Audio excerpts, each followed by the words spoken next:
ಹೆಣ್ಮಕ್ಳು ಅಂತಂದ್ರೆ ಒಂದು ಮಗು ಹುಟ್ಟೋದ್ರಿಂದ ಈ ದೇಶದ ಮುಂದಿನ ದಿನಗಳಲ್ಲಿ ಈ ದೇಶಕ್ಕೆ ಮುಖ್ಯಮಂತ್ರಿ ಆಗ್ಬೋದು, ಪ್ರಧಾನಮಂತ್ರಿ ಆಗ್ಬೋದು, ಇಲ್ಲ ನಮ್ಮ ಅಬ್ದುಲ್ ಕಲಾಂ ಅಂತವ್ರು ಆಗ್ಬೋದು, ಇಲ್ಲಾಂದ್ರೆ ನಮ್ಮ ಕೆ.ಸಿ. ರೆಡ್ಡಿ ಅಂತವ್ರು ಆಗ್ಬೋದು, ಇಲ್ಲಾಂದ್ರೆ ಟಿ. ಚೆನ್ನೈನಂತವ್ರದ್ದು, ಡಿ.ವಿ. ಗುಂಡಪ್ಪನವ್ರು ಅಂತವರೆಲ್ಲ ಆಗ್ಬೋದು. ಇದರಲ್ಲಿ ಅನೇಕ IAS IPS ಜನಗಳಾಗುವಂಥ ಮಕ್ಕಳು. ಒಂದೇ ಸರ್, ಎಲ್ಲರಿಗೂ ನಮಸ್ಕಾರ. ಒಂದು ಒಳ್ಳೆಯ ಕಾರ್ಯಕ್ರಮ. ಹೆಂಗಂದರೆ ಒಂದು ಮರಕ್ಕೆ ಬೇರಿರಬೇಕು, ಒಂದು ಬಿಲ್ಡಿಂಗಿಗೆ ಫೌಂಡೇಶನ್ ಇರಬೇಕು ಸ್ಟ್ರಾಂಗ್ ಆಗಿ. ಅಂದರೆ ಈ ದೇಶ ಏನಾದರೂ ಇವತ್ತು ಉದ್ಧಾರ ಆಗುತ್ತೆ, ಈ ದೇಶ ಏನಾದರೂ ಮುಂದುವರಿಯುತ್ತೆ ಅಂದರೆ ಮಕ್ಕಳ ಇರುವಂಥ ಸಂದರ್ಭದಲ್ಲಿ ಅವರು ಸಾಕುವಂಥ ಕೆಲಸವನ್ನು ನೀವೆಲ್ಲರೂ ಮಾಡ್ತೀರಲ್ಲ, ಅದೇ ಮೊದಲು ಬೇಸ್ಮೆಂಟು, ಬಿಲ್ಡಿಂಗು, ಸ್ಟ್ರಾಂಗು, ವೀಕು ಎಲ್ಲ ನಿಮ್ಮ ಕೈಯಲ್ಲೇ ಇದೆ. ಆದ್ದರಿಂದ ಇವತ್ತು ಒಂದು ಒಳ್ಳೆಯ ಕಾರ್ಯಕ್ರಮ ಬಂದಿದ್ದೀವಿ. ತುಂಬ ಖುಷಿಯಾಗಿದೆ ಆ ಕಾರ್ಯಕ್ರಮ ಅಂತ. ಇವತ್ತು ಜಿಲ್ಲಾಡಳಿತದಿಂದ ಮತ್ತು ಇವತ್ತು ಮಹಿಳಾ ಮತ್ತು ಮಕ್ಕಳ ಕಲ್ಯಾಣ ಇಲಾಖೆಯ ಮಂತ್ರಿಗಳಾದಂಥ ನಮ್ಮ ಅಪ್ಪನವರಾದಂಥ ಲಕ್ಷ್ಮೀ ಹೆಬ್ಬಾಳ್ಕರ್ ಅವರು ಕೋಲಾರಕ್ಕೆ ಬಂದಿದೆ, ಸಂತೋಷ ತಂದಿದೆ. ನನ್ನ ಹೃದಯಪೂರ್ವಕ ಅವರಿಗೆ ನಾನು ಧನ್ಯವಾದಗಳನ್ನು ತಿಳಿಸ್ತೀನಿ. ಯಾಕಂದರೆ ಮಹಿಳೆಯರಿಗೆ ಧೈರ್ಯ ತುಂಬಬೇಕು. ಎಷ್ಟೇ ನಾವು ಹೇಳಿದ್ರೂ ನಮ್ಮ ಲಕ್ಷ್ಮೀ ಹೆಬ್ಬಾಳ್ಕರ್ ಅವರು ಸ್ವಲ್ಪ ಅವರು ಧೈರ್ಯ ತುಂಬಿದ್ರೆ ಇನ್ನು ಜೋರಾಗಿ ನಮ್ಮ ಹೆಣ್ಮಕ್ಳು ಕೆಲಸ ಮಾಡಿ ಈ ಮಕ್ಕಳನ್ನು, ಪ್ರೆಗ್ನೆನ್ಸಿಯವರನ್ನು ಅಂಗನವಾಡೀಸ್ನಲ್ಲಿ ಇದರಲ್ಲೆಲ್ಲ ಕೆಲಸ ಮಾಡೋದಕ್ಕೆ ಇನ್ನೂ ಧೈರ್ಯ ಬರುತ್ತೆ ಅನ್ನೋ ಒಂದು ನಂಬಿಕೆ ಇದೆ. ಅದಕ್ಕೆ ನಾನು ಅವ್ರಿಗೆ ಧನ್ಯವಾದಗಳನ್ನು ತಿಳಿಸ್ತೀನಿ. ಅದೇ ರೀತಿ ನಮ್ಮ MLC ಅನಿಲ್ ಅಣ್ಣವರಾದಂಥ ಅವ್ರಿಗೂ ನಾನು ಧನ್ಯವಾದಗಳನ್ನು ತಿಳಿಸ್ತೀನಿ. ಹಾಗೆ ನಮ್ಮ 5 ಗ್ಯಾರಂಟಿಗಳ ಜಿಲ್ಲಾಧ್ಯಕ್ಷರಾದಂಥ ಶಿವಕುಮಾರ್ ಅವರು, ಅದೇ ರೀತಿ ನಮ್ಮ ನಗರಸಭೆ ಮಾಜಿ ಅಧ್ಯಕ್ಷ ಅಂತ ಲಕ್ಷ್ಮೀದೇವಪ್ಪನವರು, ಹಾಗೆ ನಮ್ಮ ಜಿಲ್ಲಾಧಿಕಾರಿಗಳು ಮೊದಲು ಈ ಇಲಾಖೆದಲ್ಲೇ ಇದ್ದವರು ಅಲ್ವಾ ಸರ್? ಜಿಲ್ಲಾಧಿಕಾರಿಗಳು ಮೊದಲು ಮೇಡಮ್ ಅವ್ರಿಗೆ ಹೇಳ್ತಾ ಇದ್ದೆ ನಾನು, ಜಿಲ್ಲಾಧಿಕಾರಿಗಳು ಈ ಇಲಾಖೆಯಲ್ಲಿ ಇದ್ದರು ಮೇಡಮ್, ಅದರಿಂದ ತುಂಬ ಐಡಿಯಾ ಆಗಿದೆ ಈ ಇಲಾಖೆ ಬಗ್ಗೆ ಅಂತ ಹೇಳ್ತಾ ಇದ್ದೆ. ಅದರಿಂದ ಅವ್ರಿಗೂ ನಾನು ಧನ್ಯವಾದಗಳನ್ನು ತಿಳಿಸ್ತೀನಿ. ನಮ್ಮ ಜಿಲ್ಲಾ ಪಂಚಾಯತಿ CEO ಅವ್ರಿಗೂ ಧನ್ಯವಾದಗಳು. ಅದೇ ರೀತಿ ನಮ್ಮ ಅಡಿಷನಲ್ SP ಸಾಹೇಬರು ಬಂದಿದ್ದಾರೆ. ಅಡಿಷನಲ್ SP ಸಾಹೇಬರು ಅಂದರೆ ಅವ್ರು ಹೆಂಗೆ ಅಂದರೆ ಕಾನ್ಸ್ಟೇಬಲ್ ಏನೇನು ಕೆಲಸ ಮಾಡ್ತಾರೋ ಆ ಥರ ಓಡಾಡ್ತಾರೆ ಪಾಪ ಅವರು. ಅಂಥವ್ರು ಒಳ್ಳೆ ಆ್ಯಕ್ಟಿವ್ ಆಗಿರುವಂಥವ್ರೇ ನಮಗೆ ಸಿಕ್ಕಿದ್ದಾರೆ. ಅದಕ್ಕೂ ನಾನು ಅವ್ರಿಗೂ ಧನ್ಯವಾದಗಳನ್ನು ತಿಳಿಸ್ತೀನಿ. ಮಹಿಳಾ ಮತ್ತು ಮಕ್ಕಳ ಕಲ್ಯಾಣ ಇಲಾಖೆದು ನಾವು ಅಲ್ಲಿನ ನಾವು ಹೇಳಿದ್ರು, ಗೃಹಲಕ್ಷ್ಮಿ ಎಷ್ಟು ಜನಕ್ಕೆ ಹೋಗ್ತಾ ಇದೆ, ಇವತ್ತು ನಮ್ಮದು ಗೃಹ ಜ್ಯೋತಿ ಎಷ್ಟು ಜನಕ್ಕೆ ಹೋಗ್ತಾ ಇದೆ, ಶಕ್ತಿ ಯೋಜನೆ ಎಷ್ಟು ಜನಕ್ಕೆ ಹೋಗ್ತಾ ಇದೆ, ಎಲ್ಲವನ್ನು ಹೇಳಿದರೆ ಎಲ್ಲ ಲೆಕ್ಕಾಚಾರ ಎಲ್ಲರ ಹತ್ರ ಇದೆ. ಒಂದು ಕಡೆ ಈ ಯೋಜನೆಗಳು ನಾವೇನು ಸರ್ಕಾರದಿಂದ ಜನಕ್ಕೆ ಯೋಜನೆಗಳನ್ನು ಕೊಟ್ಟಿದ್ದೀವಿ, ಅದನ್ನು ಶುದ್ಧಪೂರ್ವಕವಾಗಿ ಆ ಯೋಜನೆಗಳನ್ನು ನಾವು ಜನಗಳ ಮನೆ ಬಾಗಿಲಿಗೆ ತಲುಪಿಸ್ತಾ ಇದ್ದೀವಿ. ಇವತ್ತು ಒಂದು ನೀವು ಶಕ್ತಿ ಯೋಜನೆ ಆಗ್ಬೋದು, ನಿಮ್ಮ ಗೃಹಲಕ್ಷ್ಮಿ ಆಗ್ಬೋದು, ಯಾವುದೇ ಯೋಜನೆ ಮಾಡಬೇಕಂದ್ರೆ ಎಲ್ಲೇ ಆಗಲಿ ನೀವು ಯಾರ ಹತ್ರನ ಹೋಗಿ ದುಡ್ಡು ಕಾಸು ಕೊಟ್ಟು ಏನೋ 2,000 ರೂಪಾಯಿ ತೊಗೋಬೇಕು ಅಂತ ಏನಿಲ್ಲ. ನಿಮ್ಮ ಮನೆಯಲ್ಲಿದ್ದರೆ ಆರಾಮಾಗಿ ನಿಮ್ಮ ಬ್ಯಾಂಕ್ ಅಕೌಂಟಿಗೆ ಬರುತ್ತೆ, ನೀವು ತೊಗೋಬೋದು. ಆ ರೀತಿಯಲ್ಲಿ ಒಂದು ಒಳ್ಳೆಯ ಕಾರ್ಯಕ್ರಮ, ಒಳ್ಳೆಯ ಜವಾಬ್ದಾರಿಯನ್ನು ಮಂತ್ರಿಗಳಿಗೆ ಒಪ್ಪಿಸಿದ್ದಾರೆ. ತುಂಬ ಖುಷಿಯಾಗಿದೆ.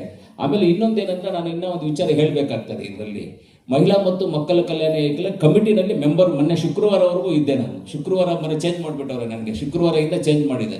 1 ವರ್ಷ ಕಮಿಟಿನಲ್ಲಿ ಇದ್ದೆ ನಾನು. 1 ವರ್ಷ ಕಮಿಟಿಲಿದ್ದೆ. ಮೊನ್ನೆ ಹೋದ ಶುಕ್ರವಾರ ನಮ್ಮ ಕೋಲಾರಲ್ಲೇ ಮೀಟಿಂಗ್ ನಡಿಬೇಕಾಗಿತ್ತು. ಜಿಲ್ಲಾಧಿಕಾರಿಗಳಿಗೂ ನಾನು ಹೇಳಿದೆ. ಆಮೇಲೆ ನಮ್ಮದು 21ನೇ ತಾರೀಕು ಇಲ್ಲಿ KDP ಮೀಟಿಂಗ್ ಇರೋದ್ರಿಂದ ನಾವು ಆ ಮೀಟಿಂಗನ್ನು ಪೋಸ್ಟ್ಪೋನ್ ನೆಕ್ಸ್ಟ್ ವೀಕಲ್ಲಿ ಮಾಡೋಣ ಅಂತ ಪೋಸ್ಟ್ಪೋನ್ ಮಾಡಿದೆ.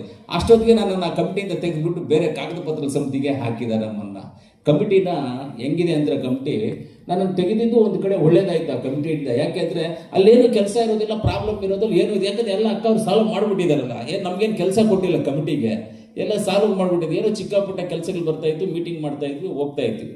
ನಾನು ರೀಸೆಂಟಾಗಿ 1 ತಿಂಗಳ ಹಿಂದ್ಗಡೆ ನಾವು ಜಮ್ಮು ಕಾಶ್ಮೀರಿಗೆ ಇಲಾಖೆ ವತಿಯಿಂದ ನಾವು ಟ್ರಿಪ್ ಹೋಗಿದ್ವಿ ನಾವೆಲ್ಲ. ಅಂದರೆ ಇಲಾಖೆ ಟ್ರಿಪ್ ಅಂದರೆ ಏನು ನೋಡೋಕ್ಕಲ್ಲ, ಆ ಸರ್ಕಾರದ ಜೊತೆ ನಿಮ್ಮ ಯೋಜನೆಗಳೇನಿದ್ದಾವೆ, ನಮ್ಮ ಯೋಜನೆಗಳೇನಿದೆ, ಅವ್ರ ಹತ್ರ ಏನಾದರೂ ಒಳ್ಳೆ ಯೋಜನೆಗಳಿದ್ದರೆ ನಾವು ತಗೊಳ್ಳೋದು, ನಮ್ಮ ಹತ್ರ ಇರುವಂಥ ಯೋಜನೆಗಳನ್ನ ಅವ್ರಿಗೆ ಕೊಟ್ಬಿಟ್ಟು ಬರುವಂಥದ್ದನ್ನು ಒಂದು ಮೀಟಿಂಗ್. ಆಮೇಲೆ ಜಮ್ಮು ಅಲ್ಲಿನ ಸರ್ಕಾರದಲ್ಲಿ ಇದು ಮಾಡಿದ್ವಿ. ಒಂದೇ ಸರ್ಕಾರನ 6 ತಿಂಗಳವರು ಆ ಕಡೆ ಈ ಕಡೆ ಶಿಫ್ಟ್ ಆಗ್ತಾರೆ. ಅಂದರೆ ಅಸೆಂಬ್ಲಿ ಬಂದು 6 ತಿಂಗಳು ಇಲ್ಲಿ, 6 ತಿಂಗಳಲ್ಲಿ ಆಡಳಿತ ನಡೆಸ್ತಾರೆ. ಶ್ರೀನಗರದಲ್ಲಿನೂ ನಾವು ಹೋಗಿದ್ವಿ. ಅಲ್ಲಿ ಹೋದ್ರೆ ಅವ್ರಿಗೆ ಮಹಿಳಾ ಮತ್ತು ಮಕ್ಕಳ ಕಲ್ಯಾಣ ಇಲಾಖೆ ಬಗ್ಗೆ ಏನೂ ಗೊತ್ತೇ ಇಲ್ಲ ಅವರಿಗೆ. ಆಮೇಲೆ ಅದಕ್ಕೆ ಸಪ್ರೇಟ್ ಆದಂಥ ಮಂತ್ರಿ ಇಲ್ಲ, ಸೋಷಿಯಲ್ ಡಿಪಾರ್ಟ್ಮೆಂಟೇ ಮೇಂಟೈನ್ ಮಾಡ್ತಾರೆ. ಅವ್ರು ನಾವು ಕೇಳಿ ಸರ್ ನಮಗೇನು ಗೊತ್ತಿಲ್ಲ, ನೀವೇನಾದರೂ ಹೇಳಿ ನಾವು ಹೇಳ್ತೀವಿ ಅಂತ ಹೇಳ್ತಾರೆ. ನಮ್ಮನ್ನು ಕೇಳ್ತಾ ಇದ್ರು. ಅವಾಗ ನಾವೆಲ್ಲ ಎಕ್ಸ್ಪ್ಲೇನ್ ಮಾಡಿದ್ವಿ. ನಮ್ಮಲ್ಲಿ ಅಂಗನವಾಡಿಗೆ ಅವ್ರು ಸೆಂಟ್ರಲ್ ಗೌರ್ಮೆಂಟ್ ಪ್ರೋಗ್ರಾಮ್ಸ್ ಏನು ಬರುತ್ತೋ ಅದನ್ನು ಮಾತ್ರ ಇಂಪ್ಲಿಮೆಂಟ್ ಮಾಡ್ಕೊಳ್ಳಿ, ಸ್ಟೇಟ್ ಗೌರ್ಮೆಂಟ್ ಏನೂ ಮಾಡೋದಿಲ್ಲ ಅವರು.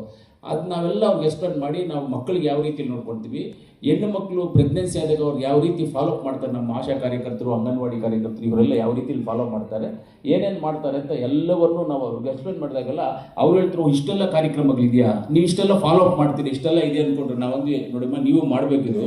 ಹೆಣ್ಮಕ್ಳು ಅಂತಂದ್ರೆ ಒಂದು ಮಗು ಹುಟ್ಟೋದ್ರಿಂದ ಈ ದೇಶದ ಮುಂದಿನ ದಿನಗಳಲ್ಲಿ ಈ ದೇಶಕ್ಕೆ ಮುಖ್ಯಮಂತ್ರಿ ಆಗ್ಬೋದು, ಪ್ರಧಾನಮಂತ್ರಿ ಆಗ್ಬೋದು, ಇಲ್ಲ ನಮ್ಮ ಅಬ್ದುಲ್ ಕಲಾಂ ಅಂತವ್ರು ಆಗ್ಬೋದು, ಇಲ್ಲಾಂದ್ರೆ ನಮ್ಮ ಕೆ.ಸಿ. ರೆಡ್ಡಿ ಅಂತವ್ರು ಆಗ್ಬೋದು, ಇಲ್ಲಾಂದ್ರೆ ಟಿ ಚೆನ್ನೈನಂತವ್ರು, ಡಿ.ವಿ. ಗುಂಡಪ್ಪನವ್ರು ಅಂತವರೆಲ್ಲ ಆಗ್ಬೋದು. ಇದರಲ್ಲಿ ಅನೇಕ IAS IPS ಜನಗಳಾಗುವಂಥ ಮಕ್ಕಳು ಅವರನ್ನ ಶಕ್ತಿವಂತರಾಗಿ ನಾವು ಕಾಪಾಡ್ಕೊಂಡ್ರೆ ಚೆನ್ನಾಗಿರೋದು. ದಯವಿಟ್ಟು ನೀವು ಇದನ್ನ ಸ್ವಲ್ಪ ಸೀರಿಯಸ್ ಆಗಿ ತಗೋಬೇಕು. ಅಂದರೆ ಆಮೇಲೆ ನಾವು ಹೇಳಿದ್ದೆಲ್ಲ ಅವರು ರೆಕಾರ್ಡ್ ಮಾಡ್ಕೊಳ್ತಾರೆ, ನಾವು ರೆಕಾರ್ಡ್ ಮಾಡ್ಕೊಳ್ತೀವಿ.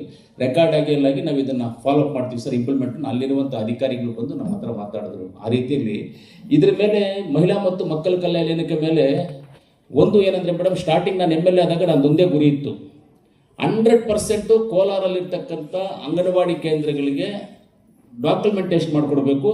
30% ಇರಲಿಲ್ಲ ಡಾಕ್ಯುಮೆಂಟ್ಸು.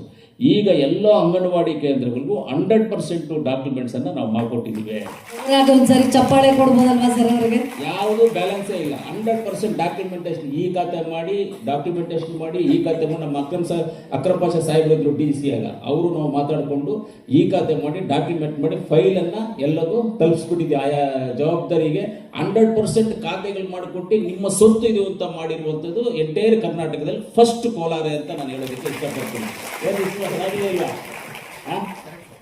ಎಲ್ಲವನ್ನೂ ಮಾಡಿಕೊಟ್ಟಿದ್ವಿ. ಯಾಕಂದ್ರೆ ಈ ಸಂಸ್ಥೆಗಳು ನಮಗೆ ಈ ಸಂಸ್ಥೆ ಎಂಥದ್ದು ಅಂದರೆ ತುಂಬ ಮುಖ್ಯವಾದಂಥ ಒಂದು ಇಲಾಖೆ ಇದು, ಮುಖ್ಯವಾದಂಥ ಇಲಾಖೆ. ಈ ಇಲಾಖೆಯನ್ನು ನಾವು ಭದ್ರವಾಗಿ ನಮ್ಮ ಲಾಕರ್ ಥರ ನಾವು ಇಲಾಖೆಯನ್ನು ನಾವು ಇಟ್ಕೋಬೇಕು. ಯಾಕಂದರೆ ಇದು ಬೇಸ್ಮೆಂಟ್ ಇಲಾಖೆ ಇದು. ಈ ಇಲಾಖೆಯನ್ನು ನಾವು ಎಷ್ಟು ಚೆನ್ನಾಗಿ ನೋಡ್ಕೊಳ್ತೀವೋ ಮುಂದಿನ ದಿನಗಳಲ್ಲಿ ನಮ್ಮ ಮುಂದಿನ ಪೀಳಿಗೆಗೆ ಮಕ್ಕಳು ದೊಡ್ಡವರಾದಾಗ ಹೆಲ್ತ್ ವೈಸ್ ಆಗ್ಬೋದು, ಅವರು ಆರೋಗ್ಯವಂತರಾಗಿ ತಲೆ ಅವ್ರಿಗೆ ಬ್ರೈನ್ ವೈಸು, ಹಾರ್ಟ್ ವೈಸು, ಎಲ್ಲ ವೈಸು ಇಲ್ಲಿ ಯಾವ ರೀತಿ ನಾವು ಕೊಟ್ಕೊಂಡು ಹೋಗ್ತಿರ್ಬೇಕು, ಅವ್ರಿಗೆ ಯಾವುದೇ ಡಿಸ್ಟರ್ಬೆನ್ಸ್ ಇರಬಾರ್ದು ಅನ್ನೋ ಒಂದು ಉದ್ದೇಶದಿಂದ ನಾವೆಲ್ಲರೂ ಸೇರಿ 100% ಡಾಕ್ಯುಮೆಂಟೇಶನ್ ನಾವು ಮಾಡಿಕೊಟ್ವಿ. ಇನ್ನು ನಮಗೆ ಹೇಳೋಕ್ಕೋದ್ರೆ ನಮಗೆ ಇನ್ನೂ ಒಂದು 50-60 ಬಾಡಿಗೆ ಕಟ್ಟಡಗಳಲ್ಲಿ ಇದ್ದೀವಿ ನಾವೆಲ್ಲ. ಒಂದು 50-60 ಇರೋದೇನಪ್ಪ ಇದೆಯಾ? ಒಂದು 50-60 ಬಾಡಿಗೆ ಕಟ್ಟಡಗಳಲ್ಲಿ ನಾವು ಇದ್ದೀವಿ. ಕೆಲವೊಂದು NRIGನಲ್ಲಿ ತಗೋಬಹುದು, ಆದರೆ ಅಲ್ಲಿರುವಂಥ ಸಿಸ್ಟಮ್ ನೋಡ್ಕೊಂಡು ಹೋಗೋದ್ರೆ ಇವತ್ತು ಅದರಲ್ಲಿ ತಗೊಳ್ಳೋಕೆ ಆಗಲ್ಲ, ಅಷ್ಟು ಒಂದು ಇದಾಗಿದೆ. ಆಮೇಲೆ CSR ಆಕ್ಟಿವಿಟೀಸಲ್ಲಿ ಕೆಲವೊಂದನ್ನೆಲ್ಲ ಮಾಡಿಸಿದ್ದೀವಿ. ಒಳ್ಳೆ ಅಂಗನವಾಡಿ ಮೊನ್ನೆ ಒಂದು ತಿಂಗಳಿಂದ ಒಂದು ಅಂಗನವಾಡಿನ ಓಪನ್ ಮಾಡಿದ್ವಿ. ತುಂಬ ಚೆನ್ನಾಗಿದೆ, ಬಿಲ್ಡಿಂಗ್ ತುಂಬ ಚೆನ್ನಾಗಿದೆ. ಮುಂದೆ ಕಾಂಪೌಂಡ್ ಹಾಕೋದಕ್ಕೆಲ್ಲ ಪ್ಲಾನ್ ಮಾಡಿದ್ದೀವಿ. ಅದೆಲ್ಲ ಆಟ ಆಡೋದಕ್ಕೆ ಮಕ್ಕಳಿಗೆಲ್ಲ ಏರ್ಪಡಬೇಕು ಅಂತ ಮಾಡಿದ್ದೀವಿ. ಇಂಥ ಇಲಾಖೆಗಳನ್ನು ನಾವು ಚೆನ್ನಾಗಿ ನೋಡ್ಕೋಬೇಕು. ಈ ಇಲಾಖೆಗೆ ಬಲ ತುಂಬಿಸ್ಬೇಕು, ಈ ಇಲಾಖೆಗೆ ಧೈರ್ಯ ತುಂಬಿಸ್ಬೇಕು. ನಮ್ಮ ಅಂಗನವಾಡಿ ಕಾರ್ಯಕರ್ತರು, ಆಮೇಲೆ ಅಂಗನವಾಡಿ ಟೀಚರ್ಸು, ಆಮೇಲೆ ಎಲ್ಲರಿಗೂ ಅಷ್ಟೇ ನಾವು ಹೇಳೋದು, ಮಕ್ಕಳಿಗೆ ಒಳ್ಳೆ ಊಟವನ್ನು ಕೊಡಿ. ಒಳ್ಳೇದಾಗುತ್ತೆ, ನಿಮಗೂ ಒಳ್ಳೇದಾಗುತ್ತೆ, ನಿಮ್ಮ ಮಕ್ಕಳಿಗೂ ಒಳ್ಳೇದಾಗುತ್ತೆ, ಅವ್ರ ಮಕ್ಕಳಿಗೂ ಒಳ್ಳೇದಾಗುತ್ತೆ, ಅವ್ರ ಮಕ್ಕಳಿಗಾಗುತ್ತೆ. ಊಟ ಏನು ಸರ್ಕಾರದಿಂದ ಕೊಡ್ತಾರೆ ಆ ಊಟವನ್ನು ಕೊಡಿ, ಅವ್ರು ಒಳ್ಳೆ ಕಾಪಾಡಿ. ಮಂತ್ರಿಗಳಿಗಾಗ್ಬೋದು, ಶಾಸಕರಿಗಾಗ್ಬೋದು, ಸಂಸದರಿಗಾಗ್ಬೋದು, MLCಗಳಾಗ್ಬೋದು, ನಮ್ಮ ಮುಖ್ಯಮಂತ್ರಿಗಳಾಗ್ಬೋದು, ಎಲ್ಲರಿಗೂ ಒಳ್ಳೆ ಗೌರವ ತರುವಂಥ ಕೆಲಸ, ಸರ್ಕಾರಕ್ಕೆ ಗೌರವ ತರುವಂಥ ಕೆಲಸವನ್ನು ನೀವೆಲ್ಲರೂ ಸೇರಿ ಮಾಡಬೇಕು. ನಮ್ಮ ಜೊತೆಗೆ ನೀವೇ ಇರ್ತೀವಿ ಅಂತ ಹೇಳ್ತಾ ನಾನು ನಿಮ್ಮೆಲ್ಲರಿಗೂ ನಾನು ಧನ್ಯವಾದಗಳನ್ನು ತಿಳಿಸಿ ನನ್ನ ಮಾತನ್ನು ಮುಗಿಸ್ತೀನಿ. ಅದೇ ರೀತಿ ಈಗ ನಮ್ಮ ಸಂಸದರು ಬಂದಿದ್ದಾರೆ, ಮಲ್ಲೇಶಣ್ಣ ಅವರು ಬಂದಿದ್ದಾರೆ. ಎಲ್ಲರ ಪರವಾಗಿ ನಮ್ಮ ಸಂಸದರಾದಂಥ ಮಲ್ಲೇಶ್ ಬಾಬಣ್ಣವರಿಗೆ ಹೃದಯಪೂರ್ವಕ ಸ್ವಾಗತವನ್ನು ಕೋರ್ತಾ ಇದ್ದೀನಿ ನಾನೇ ಅವರಿಗೆ.